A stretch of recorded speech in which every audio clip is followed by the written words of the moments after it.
Hello, everyone. Welcome to The Real Talk Show with Rochelle Marie Lawson and Dr. Kim.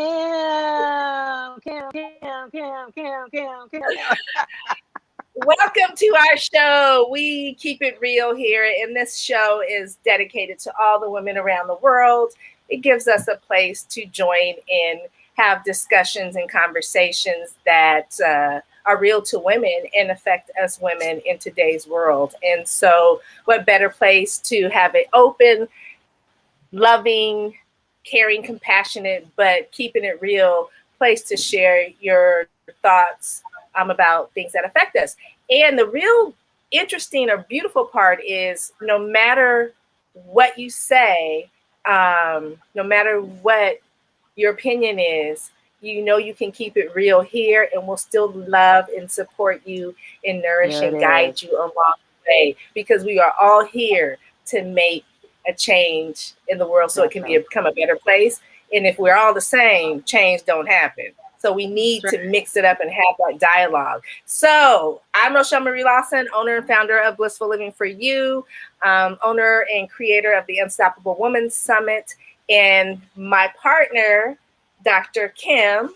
Tell them what you are all about. Yes, I am the founder and CEO of Journey to Becoming, which is coaching type of platform that we have for women, and we have a platform for college students to help them on their journey to becoming so that they get the motivation and strategy, accountability, and inspiration to be able to get to that goal, to what their purpose is, and knowing that they can do it, and that they have a tribe to help them get there.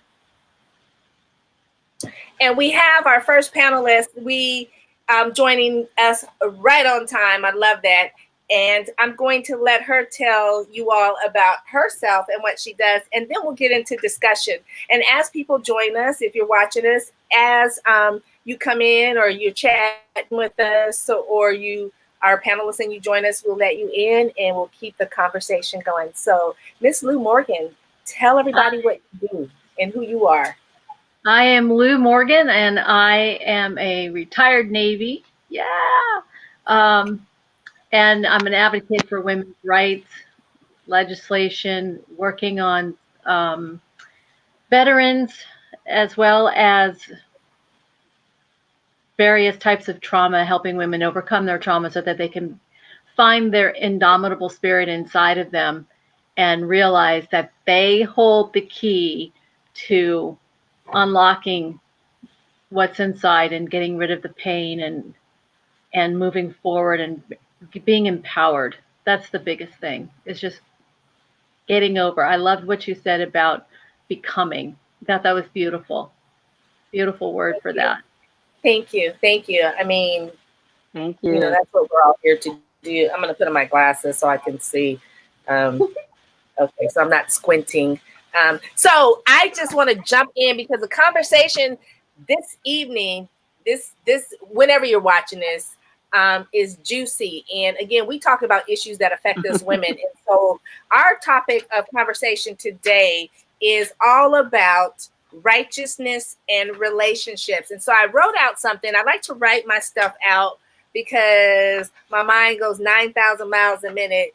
And sometimes I have, as they say, an Irish way of getting to the point of things. And if you know an Irish person, you know that they tell a story to tell a story. I never understood that until I knew I had Irish in me. And I went to Ireland and the gal was saying, well, Irish, we tell a story to tell a story. Me too. And my friends that were with me were like, oh, okay, we understand why. So you see, I'm telling a story to tell a story. Love my Irish roots, love my African roots, love my Sicilian roots, love all of that. Wow. But let me tell you. Now I know. Thank you. Yeah.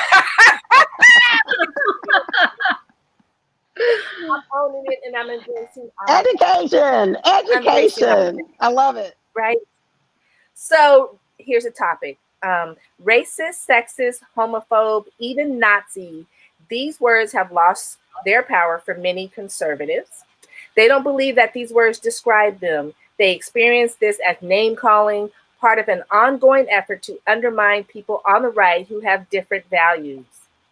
Latte drinking liberals, femi-nazis, elitists. These are a few words that are used to dismiss people on the left. So now we're caught in this cultural war where we're all losing friends, losing family, losing the ability to solve problems in a way that respects and honors everyone that is affected. How do we change this dynamic? Is there a way for us to tap into the kindness and goodwill that we've seen in friends across the political spectrum? And that begins our conversation for tonight with regards to us women. So, Lou, since you're our guest, I want to open it up to you and tell me what you think about the whole topic with regards to righteousness and relationships. It is a powerful, sensitive subject. And I have given this a lot of thought over the last couple of days because I am a, lack of a better word, victim of this as well because of of relationships that I've lost, including a family member who was so far right that they couldn't see anything else. That was it. That was it. And when you ask that last question, how do we change this dynamic? I think that, well, first of all, as women, we're more empathetic. So even if we're far right or far left and we're having a conversation with somebody like we're doing now, you can hear my point of view, my perspective, and have respect for that and have empathy for that. And even maybe even be open-minded to the, not necessarily changing your mind, but being, okay, I can respect that. You know, I'm not going to unfriend you because you have a difference of opinion, you know. Whereas our male counterparts are less likely to budge at all. There's no compromise in their vocabulary. Right. And I think that's the biggest key.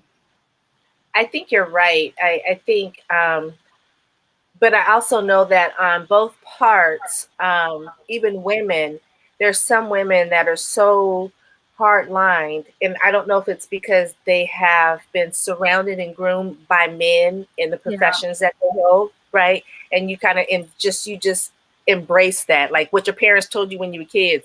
If you don't go to bed, the boogeyman's gonna come out. Well, eventually you grow up and realize that doesn't happen, but you embrace that because you have nothing else to go on, right? You're surrounded by that. So I think there's women like that too. And it's interesting to see that overall women are more empathetic when it comes to being able to see both sides, right? And men sometimes get stuck in their position. What do you think, Dr. Kim? Yeah, I totally agree with that. I think our values and our experiences, you know, and a lot of times we don't even understand how they're us. And then all of a sudden we get into a conversation and things come out of our mouths and we're like, whoa, where did that come from? And then you start to kind of really go back and say, okay, this is where that seed was planted. This is why I feel this way because of an experience or a value, right? And so I think a lot of times we have to also find out the things that we have in common. And I think that's the biggest thing too, is that we're so busy looking at what we don't have in common, that we haven't embraced what we have in common, like for all wanting to feel safe, people want to feel loved, and be healthy and have good health care for their families. Because, you know, no matter who you are or how much money you have, guess what? Good health, you may or may not be able to have it. And so a lot of people saw that even during the pandemic. It was people who had money that were passing and with people that didn't have money who were passing.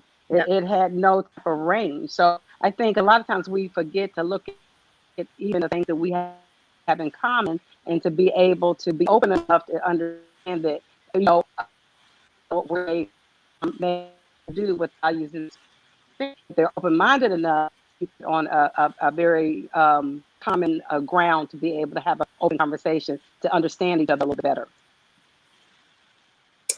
Yeah, I agree. Lou, what are your thoughts with regards to um, actually addressing those people in your life that your relationship is now different?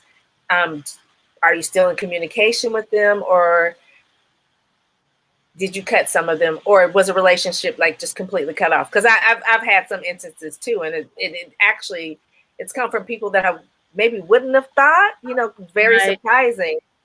But some of the stuff that was shared made me think that, God, this person really thought about me like this all this time, and all this time I thought they were supporting me. In Right. essence, they weren't really supporting me, and so for me personally, it's hard for me to continue to have a relationship with you when I know that we'll never be able to not necessarily have the same point of view, but to be able to come to a compromise where we can go forward. Right. The people that were on my Facebook friends that are gone, I'm like, they're gone. That's not a real friendship. Right. Family members are a little bit tougher. Makes time difficult, and I had spent several years pretty much just avoiding them, right? Because I didn't want to deal with it. But Right. then I got to a point a couple of years ago. Well, I was really surprised because I didn't know that these family members were staunch, like bigoted. Different. Yeah. Right. And I had no idea until I went to, in the Navy as a photographer, I went to photograph President Obama's first inauguration. And that's when all of a sudden all this stuff came out. And I couldn't believe some of the stuff I was getting. And I said, you got to stop sending me this stuff. This is my boss, Right. right? Right. And it finally stopped, but they were extremely vulgar. And I just I couldn't, I was like, I don't care what my relationship is. I just can't. So many, many years went by. And then I finally realized, you know what? Time is short. Life is now. Hey, we're not going to agree. So let's agree to disagree. And ever since then, the last 3 years have been wonderful. We have great conversations. Right. This person lives out of state, so I don't see them all the time anyway. So Right. infrequent calls, but always good, positive calls. And we never talk of politics. Yeah. Just, What's interesting is I learned when I was young, like in my 20s. I'm super passionate and just, I don't want to say argumentative, but yeah, I probably am somewhat argumentative, and I'm passionate, very opinionated. Yeah, I'm that chick. And when I was young, I was off the hook. Just yeah, but I'm the only girl in my whole entire family, so yeah. it's kind of like I had to be heard, right? As a little girl, I learned to be heard, right?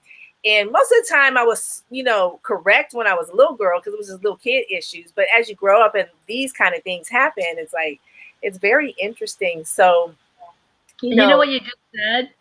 What I got from what you just said is that you were opinionated, right? That's like saying, oh, she's bossy. But you were around guys, right? And your behavior was the same as the guys.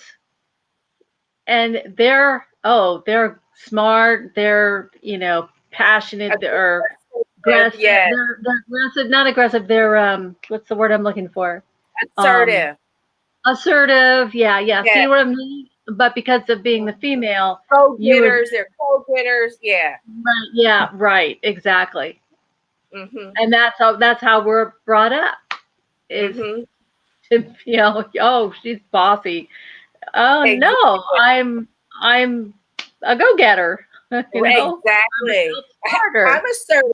I'm able to dialogue what's in my heart. But it's funny because sometimes you think you're like, these, like, when we were little, like, all our cousins and stuff got together and we played, and we were just like brothers and sisters, so to speak. You grow, or even within the same context of your siblings and stuff, like, you grow up, you're raised the same way. I know each child has a different experience, right?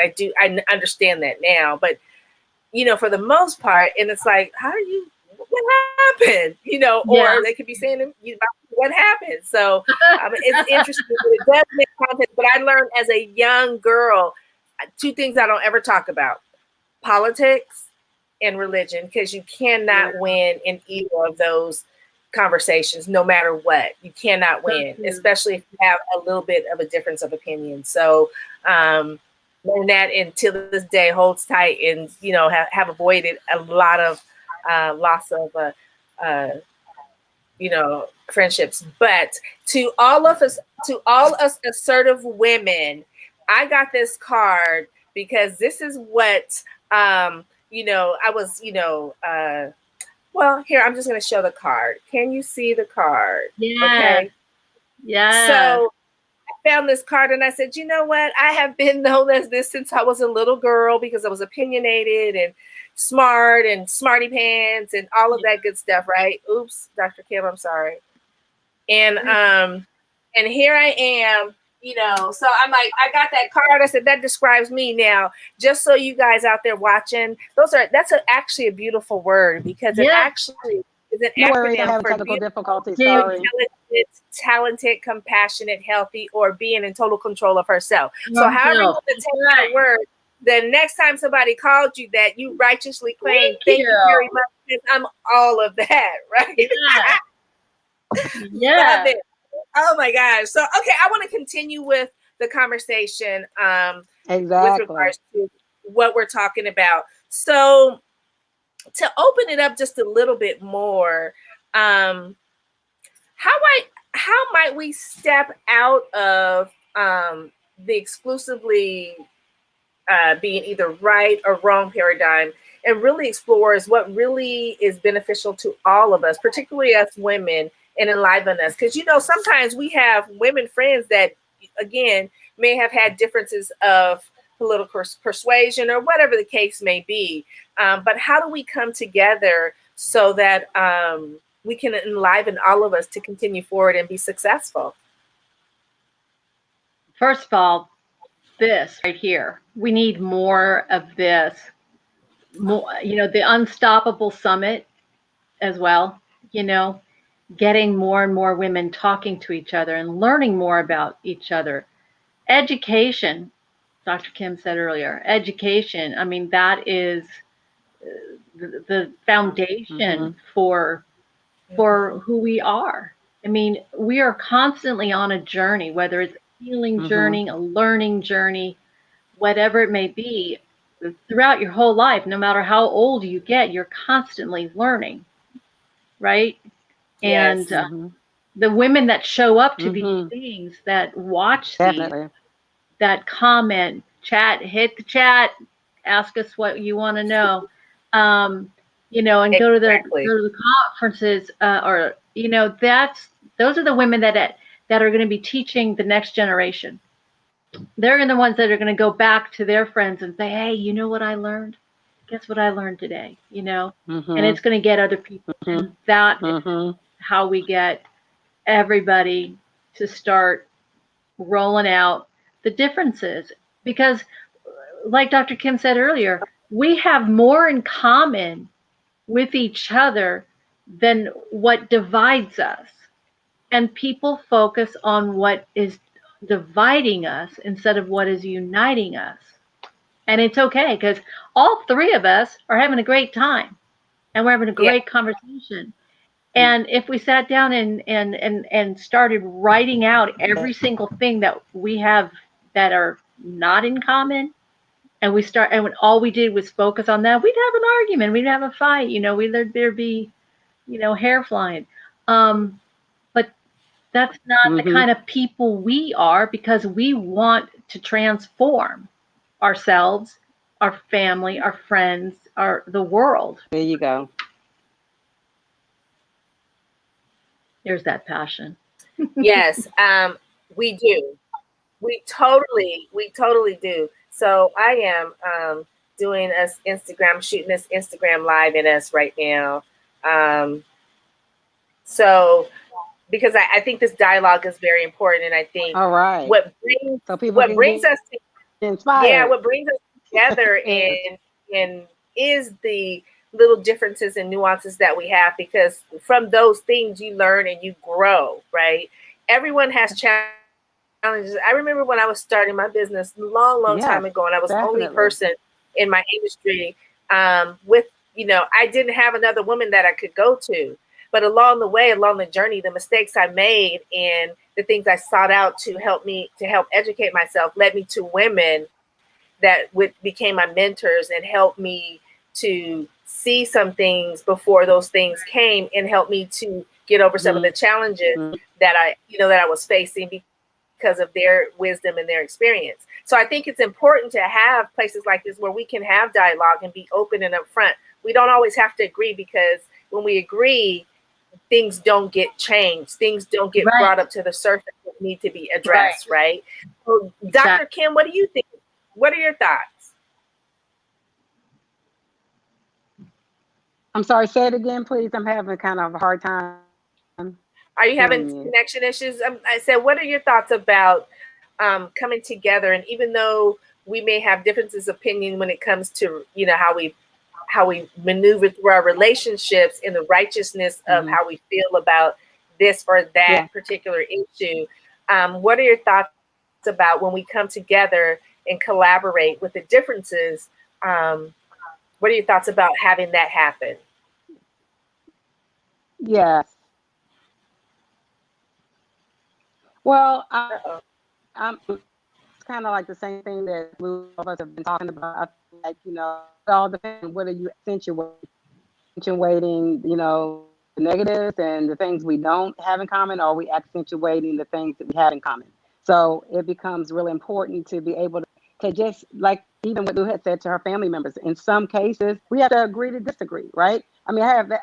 I mean, even talking with your relationships that you have in personal relationships, whether it be with your partner, your husband, your wife, or whoever it is, right? That you're actually having conversations of sometimes we agree to disagree. And I think we have to be able to, okay, on this particular subject, we may just agree, but respect one another enough to know that we want all of us to succeed. We have to respect one another enough to know that even though we may not agree on something, doesn't demean or take away from who we are as a person, right? So I think there has to be a level of respect when we come together, so that nobody is made to feel like they are inferior, right? Because nobody wants to feel that way. Right. Think about it, right? So why would you portray that? Why would you so upon somebody? So I think you can say, okay, disagree here, respect for us as women, that we all have something to bring to that. We all have something we can learn, right? And be educated with. So I think once we get that focus, then it's easier for us to be able to come together to do a lot of things. Because, we as women, like even what Lou was talking about before, we have a lot more empathy anyway for a lot of different situations. So we can solve the world's problems as far as I'm concerned if they just Yes. go ahead and let us do it. Exactly. But it's because, we do look at things in a very more empathetic ear, and we're willing to be open to hear people. But I think that's what we have to remember as women, to respect one another, not to make everything about, let me see if I can be competitive and, be respectful and know that everybody know everybody, has something to bring. Stop. Yeah, I agree. Lou, I want to, Dr. Kim, your audio will kind of cut out at the end there. So if you're good, repeat what you just said. And if not, I'm going to move to another question that I think is a The good last one. thing I heard was diversity. Diversity. Anything you want to add on to that, Dr. Kim? Is that what the diversity was the last thing you heard? Yeah. No, I think hopefully you can hear me okay, because I am having some technical difficulties. But I think the main thing is respecting each other.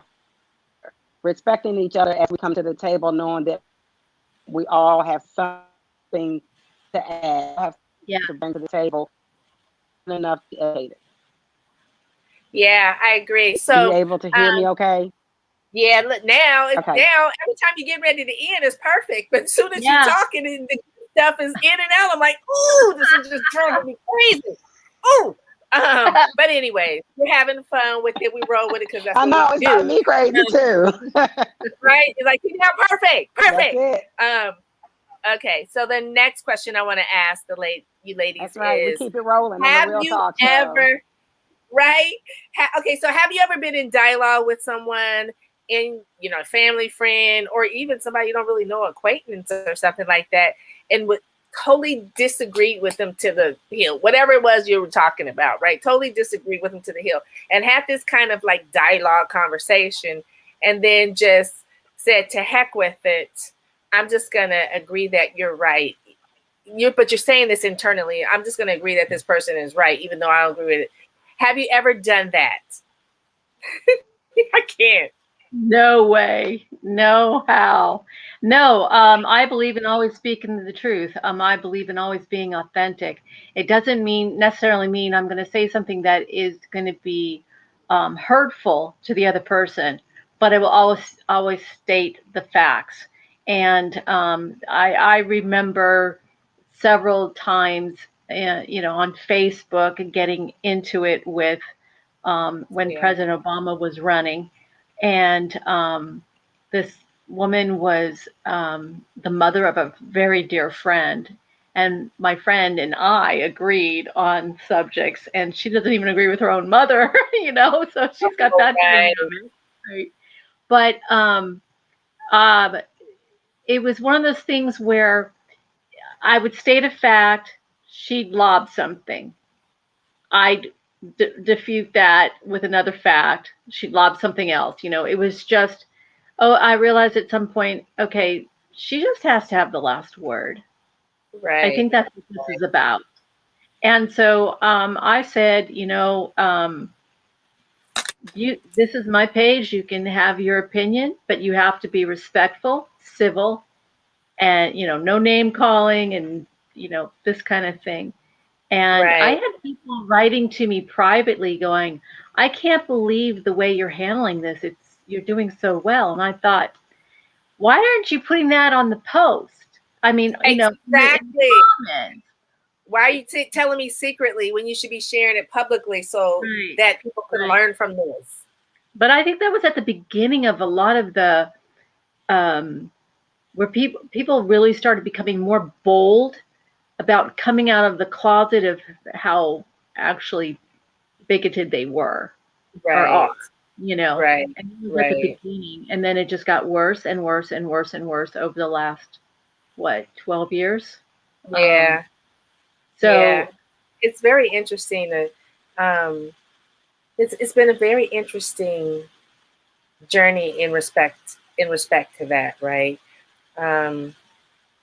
Very, very interesting. Yeah. And if you can think of that right when President Obama was running, if you can think back to what you were doing at that time, what was in the news at that time, and then think along every year since then, and then when he left office, what was transitioning into that, and people were coming out again.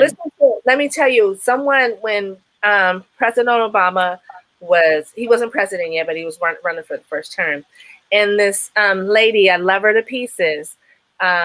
She was she was a senior nurse, so she's a charge nurse. I love her to pieces, but she was very Republican, I would say, and she made a comment about Michelle Obama that blew my mind.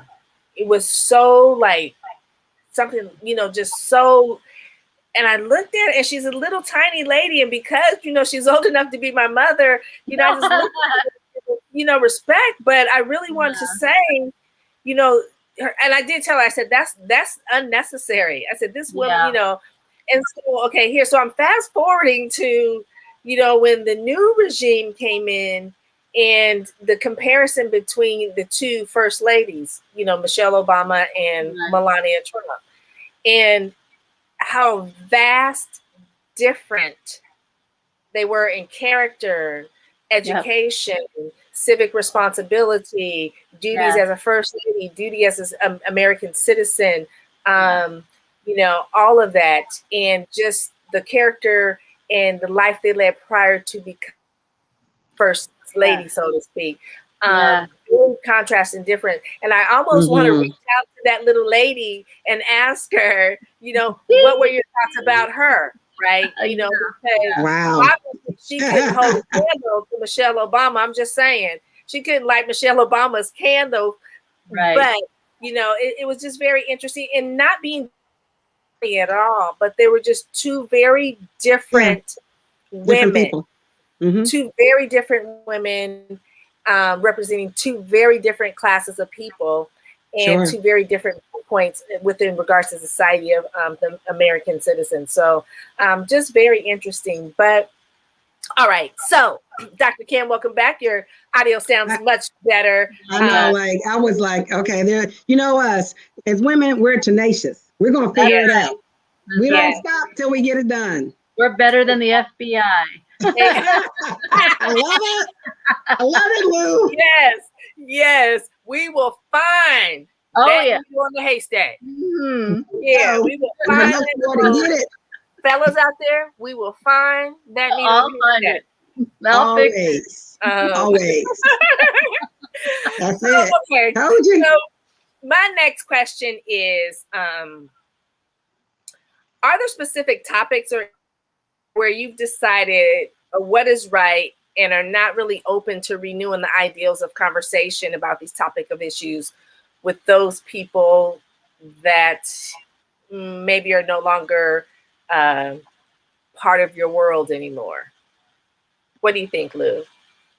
Yes. Like I said, I avoid one at all costs in any conversation about it. And the other one, I just try not to bring it up. And as long as it doesn't come up, I think fine, you know.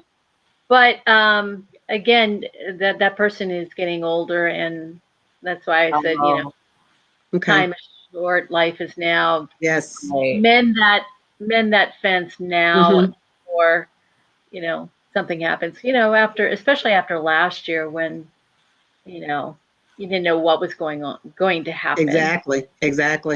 Loss comes so quickly, and it's ridiculous that we spend so much time on hate and anger and negativity when that person can be gone tomorrow. Exactly. So I'm still learning this. I say this all the time, and I know it in my head. I know it through my heart, and yet still I'm having to manage, deal with one person that I still have trouble being in the same room with because of the past. So I'm working on it. You know, we're all a work in progress. That's right. I'm still on my healing journey. So yeah, it's a journey. I mean, we're all here. We all have these challenges or hiccups, and you know, it's put upon us because there's something we needed to learn from it. That's right. Continue, right? And sometimes people like me, you have to repeat that lesson multiple times. Well, get off my toes, Rochelle. Get off my toes. So, eventually, you know, you get it. But I think it's just, it is interesting. I mean, it really is interesting. And being a woman in today's society where we have so many vocal women not afraid to speak. I mean, we had that. I'm thinking the time period when I was growing up in the 70s, I think we were starting to have that, but in a different context of things. I think we were being more vocal as women when women started really going into the work field, right? More, you know, not due to necessity for war effort, so to speak, but really Right. going into the workforce. And that was kind of our like little rite of passage that, you know, can't control me anymore. I got a job, you know, whatever. But you know what? It gave us that empowerment. And so it started leading to other things. Even though we're women, we have the right to be treated as men, whether it was in the, you know, 20s, 30s, 40s, 50s, 60s, 70s, 80s, and today. But a lot of things that were not done to us righteously have been held back and now are bringing to the forefront. And Right. this sometimes the dialogue, even among women, difficult to have. And I don't understand. You know, for instance, if you're pro-choice or pro-life, the conversation with regards to that really is irrelevant.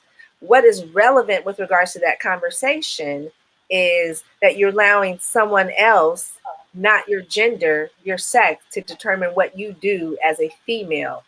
That is the issue, right? That is. And right, that's the issue. You're allowing someone else to dictate what you do with your body that has no control over your body. And so it doesn't matter either way. It's just you're allowing your power to be taken away from you when women fought so hard for the right for us to have that power, to have that, just to be able to make those choices. That's so, right. Anyways, it's just interesting when we come together. So with regards to the excuse me, the whole conversation we're having tonight, engaging in a business context or a professional context with those that you've discovered over a period of time, so to speak, are totally not in your vibe, right? When it comes to professional engagement and going on in the relationship of that context, what would you suggest, or any discussion with regards to that, Lou? What would you say? Because I know you probably come across that with regards to some of the work you do. I know I have, and I'm sure Dr. Kim does too. How do you address that and deal with that? I had somebody ask me today something very similar to that. And my answer is the same. Just speak your truth. Speak your truth. Be authentic. That's how people will learn. We cannot. It's not about screaming what we want. It's state what we want, what we are going to get, what we are going to earn, because, well, we've earned it already. We are going to embrace it. And if we cannot keep ourselves quiet, in the sense that we've been muted for so long, that when a woman speaks up, she's sassy, doesn't know her place, right? It goes back to those 1950s values. And I don't think we should be doing that anymore. If it's okay to speak in this tone, this level of volume, you don't have to be screaming it to tell people, you know what? No, I'm not going to tolerate that. No, it's okay to say no. And so many of us have taken, especially, a single mom working 2 jobs, going to school at night. We've all done that, where we have been beaten down and kept quiet, right? Don't say anything, you'll lose your job, and we got to put food on the table, and we got to get the kid to school, and, right? And so I think we're all in a place now where we're going, no, not for my child, not for my daughter-in-law, not for my grandchildren that are coming, Right. I'm not going to have them have that. I love that, and I love what you're saying. And women, we need to be paying attention to what Lou is saying. because it's very important. Now we've got some people, asking it in the chat, and so a question came up from Dwayne Downton, and this question was with regards to the relationships and in the righteousness of our relationships going forward since COVID has pulled apart friendships and relationships. Many people are afraid to touch, hug, or even, depending on where you at, if you have a mask on or not a mask on, they're looking at you kind of twisted, right? How do we deal with that as women moving forward? How do we deal with that? What do you think, Lou? What do you think, Dr. Kim? I mean, you know what? I am such a tactile person. Mask off, yeah. I want to hug everybody, and I just, I see somebody, I'm like, just come here and give me a hug. I don't care. Yes, that's me. Like, but it's tough because I have lost people from COVID, and I know people who have lost people very close, direct family. And so we have all been affected by it, and we're all affected by it in all the same ways. And this is worldwide. So it's women everywhere, not just in the US, not just in California, it's everywhere. And we're all experiencing the same thing and going back to normal. There is no normal. There's no longer a normal. And you know what? That's good. Change is good. Right? And like every trauma we've experienced personally, we're growing from it. Exactly. And we're going to grow from this as well. But yeah, I got to have my hugs. I need my hugs, man. Yeah, I get it. I appreciate that, because that's how I am. I'm a hugger. That's one thing I realized once we went into the pandemic. The first thing I missed was like, oh my God, I don't get to hug anybody. Like, what's going on? And so, I realized like, okay, you really are attached to that. And so I had to get used to not hugging people. Like, I would come up to people and I would have to be like, okay, that's right, I can't hug you. Right. And it's different for humans, right? Yeah, the air hugs became very popular, right? But it's very different because as human beings, it's a thing about touch. And, if you look at the research, there's research about if you take a human that was never touched and a person who was touched, and I'm talking about in the appropriate way, as far as it's very different, and they have a different upbringing, they have a different, perspective. And so I think that meant a lot to not have that for like a year and a half, and then to be starting to roll back into it.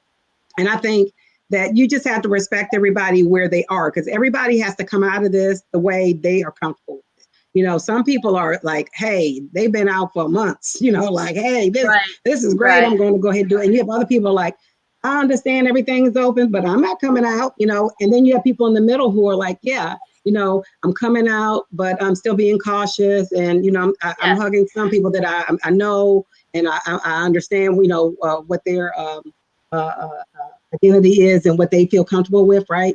But I think we just have to respect everybody and be patient with everybody as we start to roll out of this, right? So that everybody finds their new perspective and their new life, if you will, after COVID.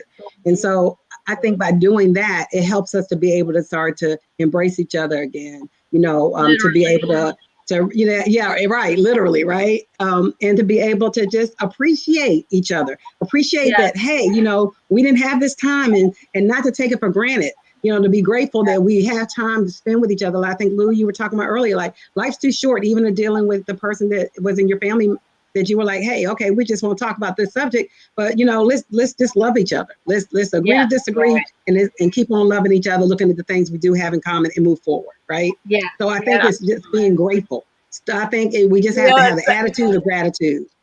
That's right. Attitude of gratitude. Here I am. You two are the huggers, and I'm so not a hugger. So why am I not surprised?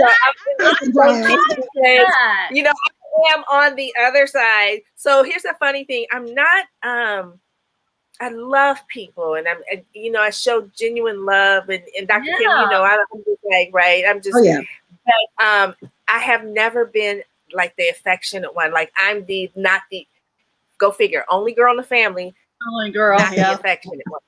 So, and it's since I was a little kid.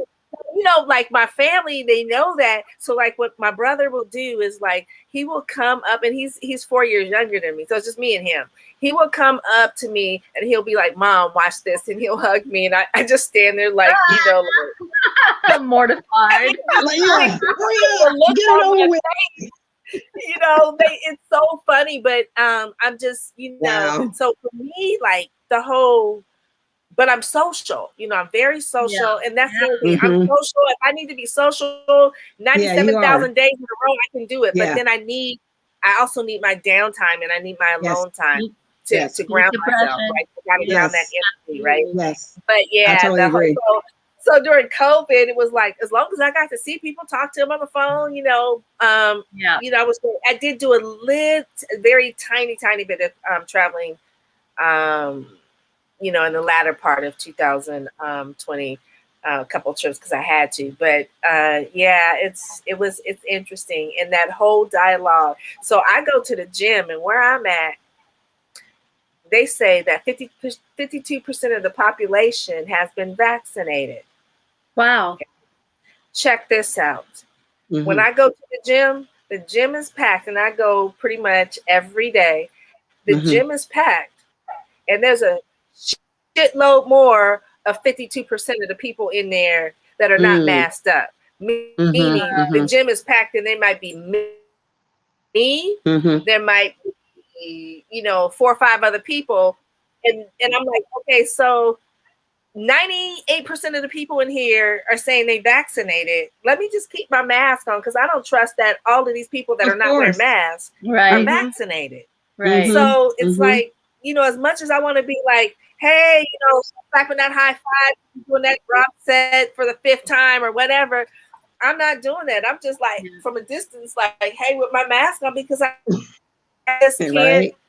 It's just interesting, and I see why people are just like, but thank you for that question, because that's very interesting when it comes to our relationships and how things have changed, especially for you guys that are very affectionate, hugging people. I could see how someone that is that type of person, not able to do that as an outlet, can get depressed very easily. Because that's your outlet that feeds your soul. And if you think about the generation that is growing up in this as well, because they're not going to know anything else.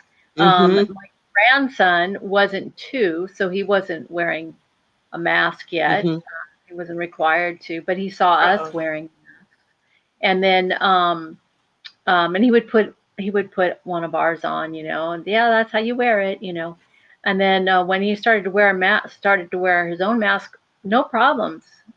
I was really surprised that a 2-year-old was wearing it, no problem. But what made the thing change was we were in such a great habit of every time coming in the house of washing our hands that when I left town and came back, I was hiding in the bathroom, knowing that's where he was first going to go. And he was so excited to see me, but he couldn't run up and hug me because he goes, wash hands. Poor baby, the balloon. Well, yep. Smart baby. But Mark hands did give grandma love. Right. That's amazing though, but how he already had that concept, and like, no, we gotta wash hands and not touch anybody before we do this. And you're right. The babies who are growing up in this, how is it gonna look even post pandemic for them? How are they gonna feel? Like, they're all gonna have ears like this. from the masks. From the mask, right? And here's one thing. Hey, remember? Hey guys, so what about the tan line? Right? You take it off, and you're like, whoa. Right. Here's one thing I can say though. I am a hand washing advocate, and when I did my stint as a school nurse, I did a study with the kindergartners to see if I could decrease the rate of them missing school during their kindergarten session. And I did a study one year to prove to the school district that this program that I want to launch out, I want them to pay for it, right? The study, it was, oh my God, those, first of all, was so cute. And they're so receptive because they want to learn and they want to please you. Best time to educate them. That's and true. The results from them, their improvement in attendance and the decrease in absenteeism went through the roof. And of course, it got funded because of that. And the kids loved it. So I'm a huge advocate. That's one of the most and easiest things we can do to help our children or help the little ones not transmit the colds and get the flus. And that it starts with the hand washing because that's where all the germs are. But that's so cute about, you know, your baby grandson. My grandson told me, I asked him, I'm like, do you like, you know, he's in the 3rd grade or probably going to the 4th grade now. I'm like, do you like, you know, homeschool? And he told me no, because I don't get to socialize. I don't get to be with my friends. We don't get to hang out. We don't get to talk. We don't get to. And I'm like, well, you know, you got your phone. He's like, it's not the same. It's not. I mean, I'm a kid. I have to socialize. He wants to socialize. Where do you get that from? Now here's the thing. Yeah, that's what I was wondering. Let's see. Let's think for a minute. But his sister. Well, listen to this. The sister that's 2 years older than him. She said, oh, I don't mind being at home. Now she's 11. She's like, I don't mind being at home. I said, well, don't you get socialization? She says, I got my phone and I can that's the difference. But look at that age group. That's they don't. That's all they do is, you know, they I mean, they can be in a restaurant together and they texting each other. Texting across each other, And you're like, okay, but they are right there. They are right there. Right. No, you put the phone down when we're doing that because, you know, it's already an addictive thing. You know, they set it up to be now that it's out of control addictive. It's worse than the opioid crisis. Right. And it's really and really it's interesting though, because if you look at it would be interesting to do a study of those you know, especially in that age group that are constantly like doing the texting and on, you know, TikTok and everything is on the screen, right? Yep. How they fare during the COVID, not being around anybody because they're disengaged most time anyway because they're engaged there. Right. I'm just curious as to how they were, you know, actually affected with the disengagement as to somebody who, you know, like you said, even like your youngest grandson who like the craving socialization and engagement, right? Yeah. It'd be very interesting. It'd be very interesting to see the statistics on that. But it's just an interesting piece of technology and science that they have infected our society with, and now, you know, there's other issues, psychiatric issues and mental health issues resulting from that, right? And you know, it's thankful that we do have the technology there during this pandemic because people living alone had an out. They had a way to still stay connected with the world, even if it was just like that. So that's, it was very helpful for a lot of elderly people who weren't able to get out. Yeah, but not unless your power went out due to an unexpected snowstorm for 3 days, and you're at below freezing temperatures, and then you know you have no technology, right? No routers, and eventually your cell phone dies, and you know, there were people in their car. Running their car with their phones plugged into their car, trying to stay warm too, to be connected. But they're running the car in a garage that they're barely letting the air come through. You know, I mean, you know what I'm saying? So it's crazy. It's crazy. Technology is so good and it's so beneficial, but it's so bad and it's so harmful to society. And but you know, that's everything in life, right? Bottled water is good. Yeah. It's so good for us, but it is so harmful to society because of the plastic, you know, that is put in. And so, you know, well, ladies, we're almost at the end of our time. Oh my goodness. It has been a pleasure. I'm not sure what happened to our other guests. I kept trying to, you know, check in and see, and I didn't want to be so obvious with it. But you know, hopefully they're all doing well, and we'll be able to maybe connect with the panelists next time. But we definitely thank you, Miss Lee Morgan. You were absolutely great time. It was so nice. You kept it real. We love that. And lots of lots of conversation in the chat Yes. room, Oh, questions good. and stuff. Wonderful. So yes, and we Anybody got has a questions for me, Gail, you guys can contact me. especially thought the conversation was cool. So Awesome. very, very nice. And Dr. Kim, so I'm going to let you, hi. I'm so glad I get to do this. And Dwayne, thank you. Dwayne, please share the show, Thank you, especially Dwayne. I know you're so powerful, specifically in your industry, what you're doing, and connect with me, message me. Okay.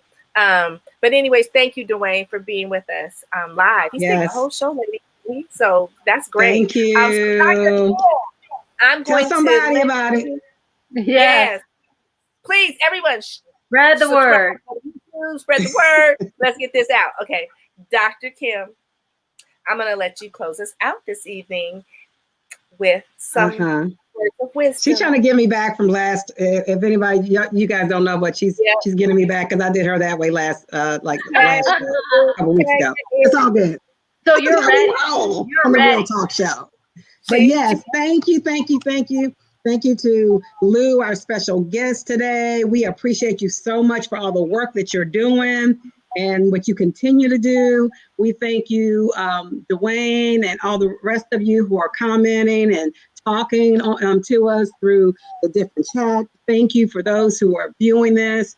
Spread the word, because the Real Talk Show is all about you, right? It's all about us being real and being able to come together and being able to be safe, knowing that even if we have, we agree to disagree, right? Sometimes, just like Lou says, but to still have that commonality of human beings to still show love. So we appreciate you. Come back and see us next time every 2 weeks, every other week. So every 2 weeks, every other Tuesday, you'll see us and find us. Be safe. Continue to show some love to someone. You may not have to touch them. Now, we ain't say you have to touch them. Like, be like Rochelle. You'll have to give a hug to them like we giving a hug. But if you feel comfortable and they feel comfortable, hey, go back to it. But if not, be able to at least give them an air hug and let them know that they're still loved. So peace and love. We'll see you next time. Love you guys. And just so you know, the next show will be on July 13th. So Tuesday, July 13th will be the next show. And so now you can't say you didn't know. Share that with everyone you know. The more we can get together, the more we can collaborate and unite and begin some change and with great dialogue. So thank you so much for your time. Have a beautiful evening. Wonderful rest of your week, and happy 4th of July to all of you. Take good care, everybody. We love you. Bye. Bye. Love you guys.